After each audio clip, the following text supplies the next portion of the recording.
events, that is cardiac murmurs.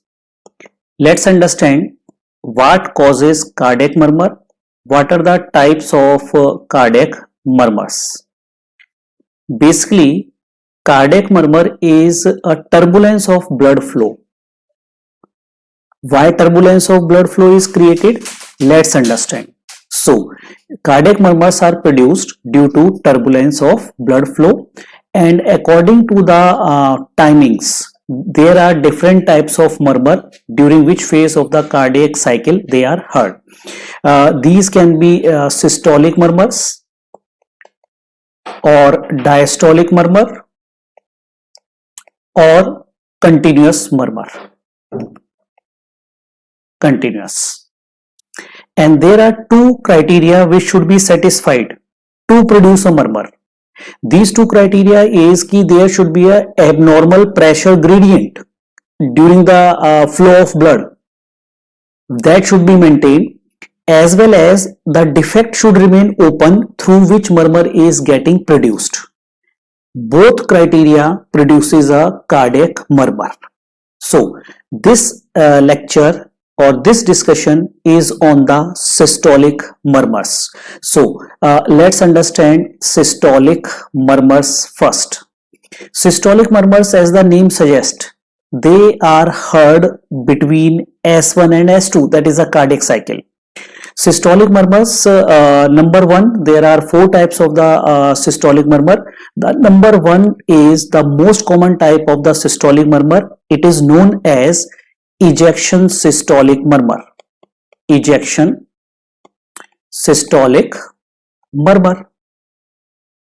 So, how to identify what causes a ejection systolic murmur? As the name suggests, there is a turbulence of blood flow during the ejection phase. So this is due to a turbulence of blood flow during ejection, during the ejection phase. So during the ejection phase, let's see the status of the heart. For example, in a normal individual, suppose this is the aorta. I am talking about the left side. This is the aortic valve which is opened, and this is, say, a left ventricle. Left ventricle. So the blood is going from the left ventricle and ejected into the aorta. Ejected into the aorta with a normal physiological pressure gradient. Now what is this pressure gradient? Pressure gradient is the difference between a proximal chamber and the distal chamber. So it will be a difference between a left ventricle pressures minus aortic pressures. So whatever is a normal gradient, that does not cause a turbulence of blood flow. So how this turbulence of blood flow will be created? Turbulence of blood flow will be created under certain circumstances, and these are, if, look at the diagram here, if suppose left ventricle pressures are high.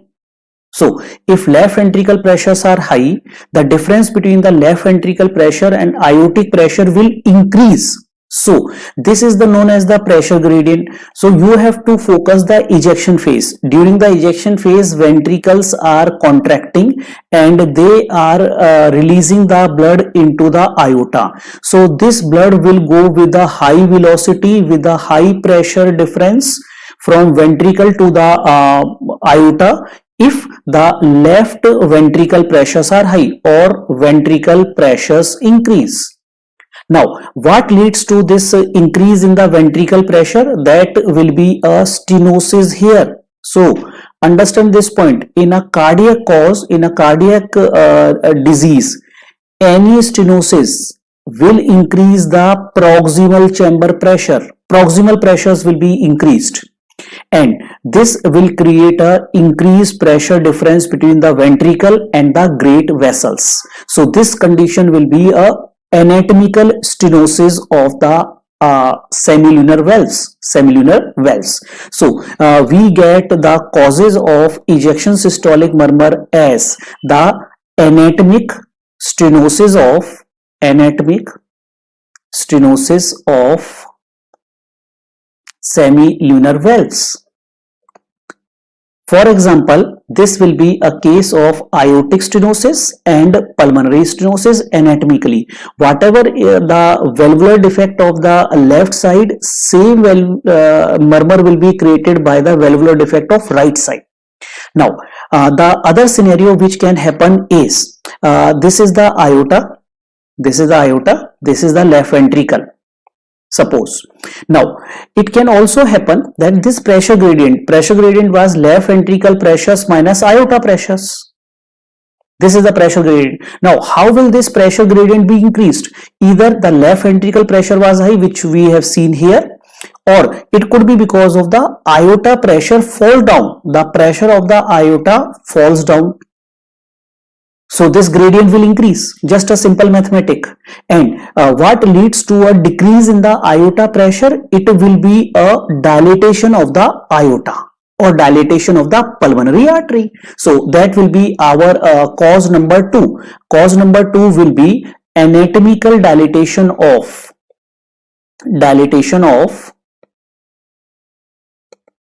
aorta, or on the right side, pulmonary artery. So you have to increase the pressure gradient by any way. It will create a turbulence of blood flow and hence the murmur. The third cause here could be, suppose this is a normal valve area. This is left ventricle.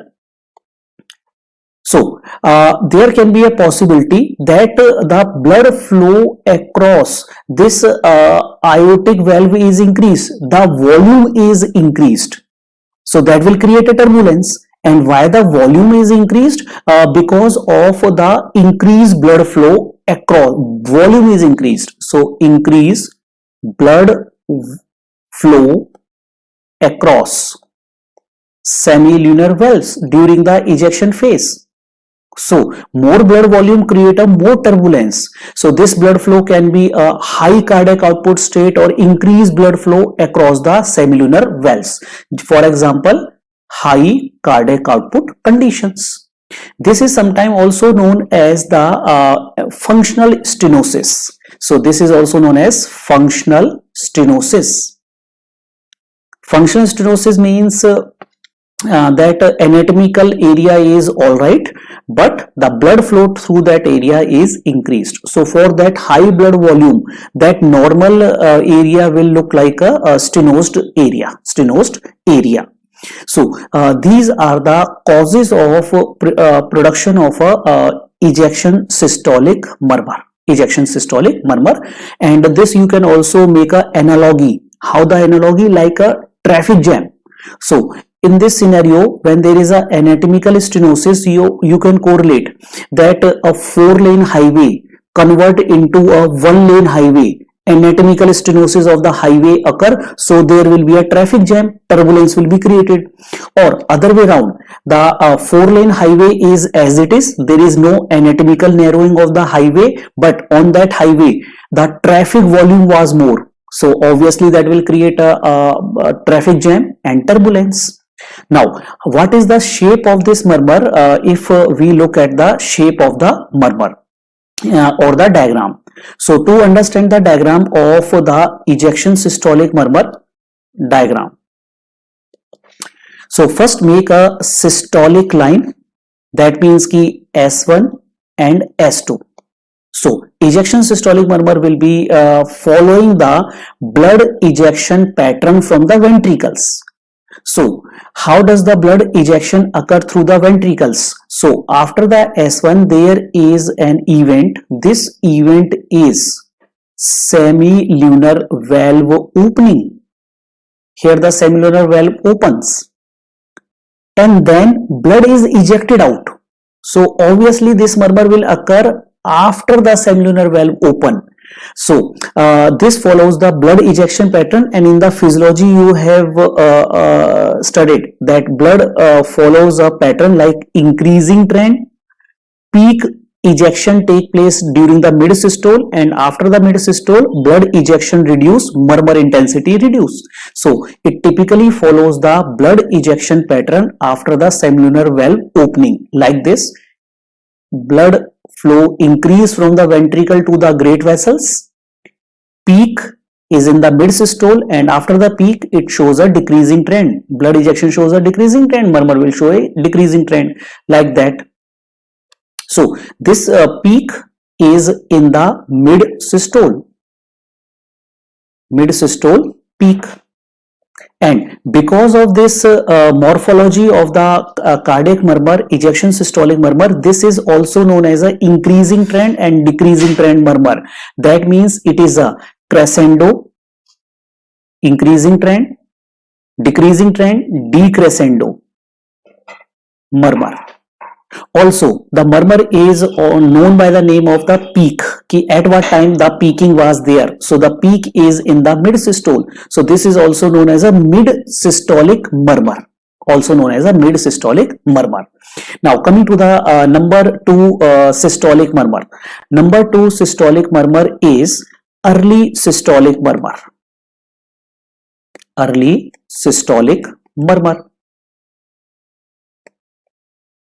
And make the concept very clear. The basics of the murmur is created when there is a abnormally increased pressure difference during the blood flow. That is known as a abnormally increased pressure gradient, and the defect should remain open. The murmur will be created. Understand these points carefully. So the early systolic murmur, as the name suggests, it occupies the early part of the systole. So here I will make the diagram first. So the diagram of early systolic murmur look like this. This is S1, this is S2. So this murmur occupy the early part of the systole and ends before the mid systole. So this is the property of the this murmur, that it is starts with S1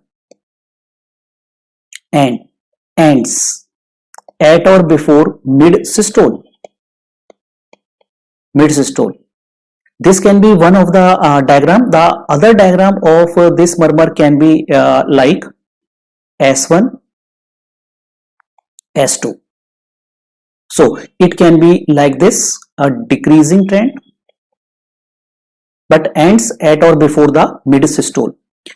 So why this murmur will be present? This murmur will be present because there was abnormally increased pressure gradient during the early systole, and during the mid systole either the gradient becomes zero, pressure gradient becomes zero, murmur will stop, or the anatomical defect closed during the mid systole, so the murmur will stop. So understand these points. The murmur is created when abnormally increased pressure gradient is there, as well as the defect remain open. If any one of these is not fulfilled, murmur will stop. So the causes for this condition will be, let's identify the causes. Causes include, number 1 cause is the acute MR. So number 1 cause, acute MR. Now, what are the condition in which the acute MR occur? Acute MR occur under the scenario of acute MI. There is a papillary muscle rupture, especially the posterior medial papillary muscle rupture more commonly. This leads to acute MR, or it could be infective endocarditis. It could be trauma, chest wall trauma. So this will be the clinical history which will be given. So what is the meaning of the acute MR? Meaning of the acute MR is that left atria is not dilated, unlike a chronic MR, it is not dilated. So what happens? Suppose this is the left atria, there was a mitral regurgitation acutely. This is left ventricle. So look at the scenario one by one.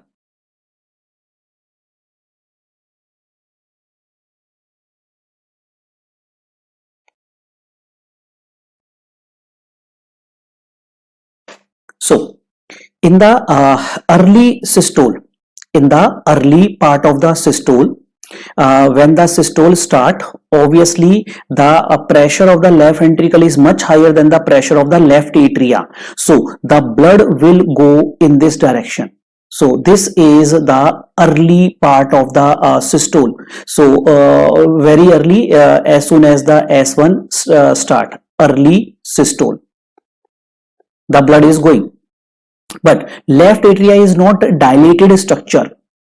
It was not dilated structure. The MR occurs suddenly. So what happens when the blood is going into the left atria? The left atrial pressures, they rises rapidly. Obviously, because it is receiving the blood and it is a normal structure, it was not dilated. So when blood reaches the left atria, the left atrial pressure rises very rapidly. So rapidly that during the mid systole or just before the mid systole, left atrial pressures become equal to left ventricle pressures. And when the left atrial pressures become equal to the left ventricle pressure, the blood flow will stop. That is a physics law. The blood flow from a high pressure to a low pressure area. But if both the chamber have same pressure, blood flow will stop. Murmur will stop. So at or during or before mid systole, this will happen. So the blood flow will stop. Blood flow will stop going into the left atria. Murmur will stop. So murmur was there in the early part, but left atria was not dilated. Hence, left atrial pressures rises rapidly as left atrial pressure become equal to the left ventricle pressure at or during the mid systole time, and murmur will stop. So this is the reason for murmur being present in the early part of the systole and stop at the mid systole. And as I told you, whatever is the lesion of left side will be the same lesion on the similar lesion on the right side. So that means acute TR will produce the same murmur because the right atria was not dilated, and hence the murmur will stop in mid systole. The third cause is a small and muscular ventricle septal defect. So what happens, initial part, suppose this is a septum, there was a small defect. So during the early part of the systole, here is a left atria, here is a left ventricle like this, left ventricle, right ventricle, left ventricle, right ventricle, here is a septum. There was a defect in the septum. So during the early part, blood will go from a high pressure to a low pressure area, from left ventricle to the right ventricle. But this septum defect is in the muscular part. So what happens, as the systole progress, the muscles contract of the septum and septum get closed, the defect get closed, and when the defect get closed, the murmur will stop. So this is the reason in a small muscular VSD, reason being defect closes at or before mid systole, because it is in a contractile zone of the septum. And number 4 is, if it is a VSD but there is a severe pulmonary hypertension. So what happens, due to the severe pulmonary hypertension, the right ventricle pressure is baseline high. So this is right ventricle, this is left ventricle. But right ventricle pressure is high due to the pulmonary hypertension, due to the severe pulmonary hypertension. So in the early part of the systole, there will be some blood which will go to the right ventricle, but right ventricle pressure will reach to the left ventricle pressure at or before mid systole, and murmur will stop. So there will be right ventricle pressures become equal to left ventricle pressure at or before mid systole. This does not happen in a normal VSD. without pulmonary hypertension, because without pulmonary hypertension right ventricle pressures remain lower than the left ventricle pressure throughout the systole. So that produces a pansystolic murmur in a VSD. But when pulmonary hypertension is severe, so the right ventricle pressure are baseline high. So when a small amount of even a small amount of blood which comes into the right ventricle will increase the right ventricle pressures so much so that they become equal to the left ventricle pressure at or before mid systole. So this will create a early systolic murmur. Now come to the third type of murmur, and that is a pansystolic murmur. Pansystolic murmur. As the name suggests, it is present throughout the systole, also known as a holosystolic murmur. So the genesis of this murmur, the mechanism of this murmur will be obviously mechanism. It is abnormally increased pressure gradient. Abnormally increased pressure gradient is maintained throughout the systole. Throughout the systole, from one chamber to the other chamber, and defect through which this murmur is getting created remains open throughout the systole. Throughout the systole. So this is the mechanism. So when is this created? The cause for this mechanism will be causes. Number one cause is chronic MR. So chronic MR means the left atria is a very compliant structure. Left atria is dilated. In chronic case, it get the chance to get dilated, and it is a compliant structure. Compliant. Compliant means when blood goes inside it, it dilates further. So what will happen throughout the systole? Suppose this is a hugely dilated left atria, and here is a MR defect, and below is left ventricle. So obviously in a systole, the left ventricle pressure become high. Normally blood does not go into the atria because this mitral valve is closed in the systole. But when it is not able to get closed, obviously there will be a tendency of the blood to go into the left atria. Blood will go into the left atria, and left atrial pressures, remember, because of the chronic nature, because of the LA dilated, the left atrial pressures remains lower than left ventricle pressures throughout the systole. Throughout the systole, because it is dilated.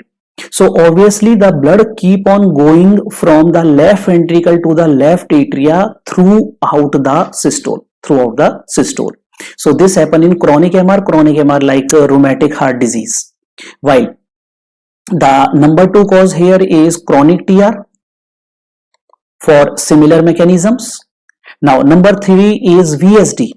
So a ventricle septal defect. So obviously during the systole, the left ventricle pressures, remember, the left ventricle pressures are always higher than LV pressure remains higher than right ventricle pressures throughout the systole. Throughout systole. So obviously throughout the systole, blood keep on moving from left ventricle to the right ventricle. But what happened in diastole?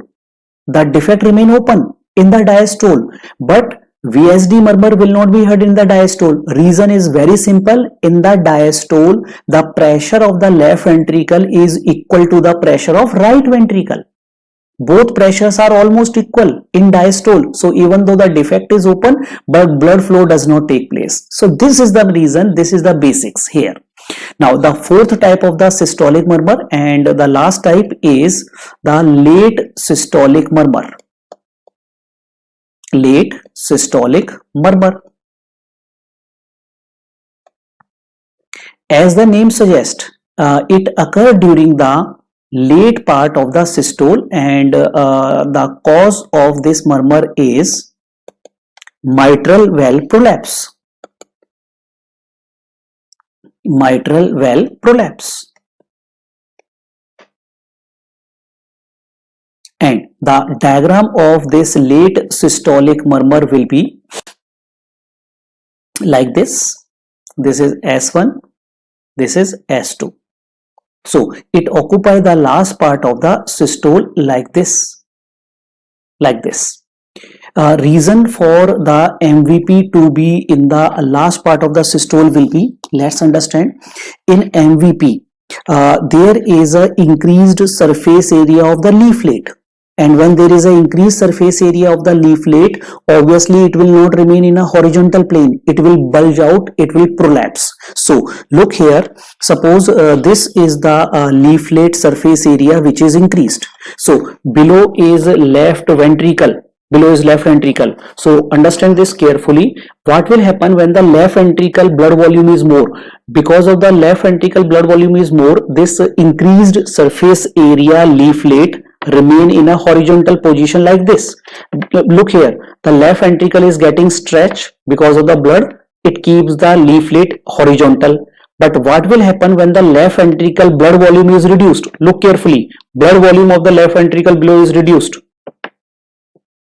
Leaflet prolapse.